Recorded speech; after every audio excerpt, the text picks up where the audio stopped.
Ертегі қызыл телпек.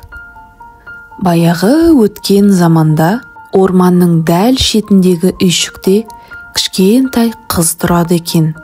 Оны қызыл телпек деп атапты. Бірде анасы самса пісіріпті де, қызыл телпектен оны әжесіне апаруын өтініпті. Қызыл телпек кетіп бара жатқанда орманда аш қасқырды жолықтырады. «Қайда кетіп бара жатырсың, қызыл телпек?»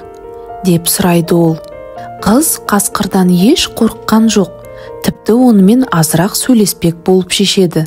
«Әжеме самса апарып беруге бара жатырмын. Әжең алыста тұра ма?» «Орманның жиегіндегі ауылдың шетінде», деп жауап береді қызыл телпек. «Жақсы», дейді қасқыр. «Қанеки, жолда көңілді болу үшін ойын ойнайық. Мен мына ұзын соқпақпен жортамын, ал сен анау жолға түс, ол қысқарақ.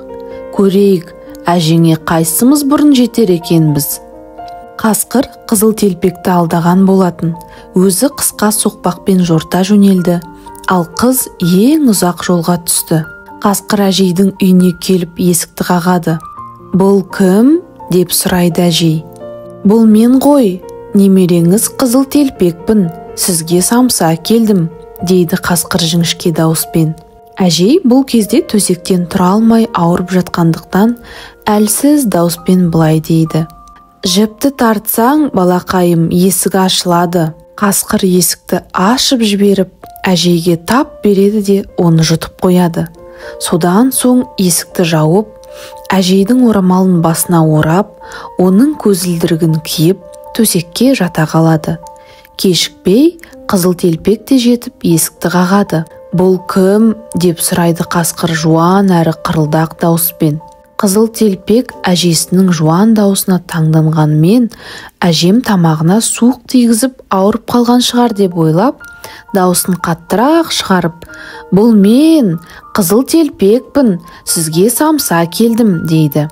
Қасқыр жөтеліп алып, бұрынғыдан да жіңішке дауыспен, «Жіпті тарт, балақайым, есік ашылады», дейді.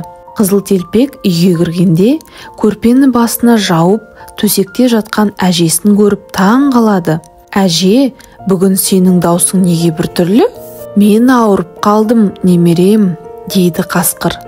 «Маған жақын келіп отыр, жолдан шаршап келдің ғой». Қызыл телпек жақындап отырып былай деп сұрайды. «Ау әже, сенің құлағың неге соншама ұзын?» «Сені жақсы есту үшін ғой, немерем». «Әже, сенің қолдарың неге соншама жуан?» «Сені жақсы құшақтау үшін ғой, немерем». «Әже, сенің көздерің неге соншама үлкен?» «Сені жақсы көру үшін ғой, немерем». «Ау әже, сенің тістерің неге соншама үлкен ырсиған?» Ол сені тезірек жеу үшін ғой, немерем», дейді де қасқыр ыр етіп төсектен атып шығып, қызыл телпекті де жұтып қойыпты. Осы кезде әжейдің үйінің жанынан аңшылар өтіп бара жатқан болатын. Олар үйдегі шуды естіп, үйге жүгіріп жетсе, есігі ашық тұр. Қасқырды көрген аңшылар оны дереу ұстап, байлап алып, қампиып тұрған қарнын жарып жібергенде, ішінен әжесі мен қызыл телпек шыға келіпті. Екеуі де аман есен бүп-бүтін. Барлығы мәре-сәре болысады. Әжей аңшыларды хош иісі аңқыған шаймен, самсамен қонақ етіп күтіпті. Олар да олжаларына риза болып, үйлеріне қасқыр терісін әкетіпті дейді. Бұдан былай қызыл телпек орманда ештеңеден қорықпайтын болыпты. Содан бері ол қараңғы әрі ұзыннан ұзақ орман соқпақтарымен жүрмейді екен, және бейтаныс жандармен еш қашан сөйлеспейтін болыпты.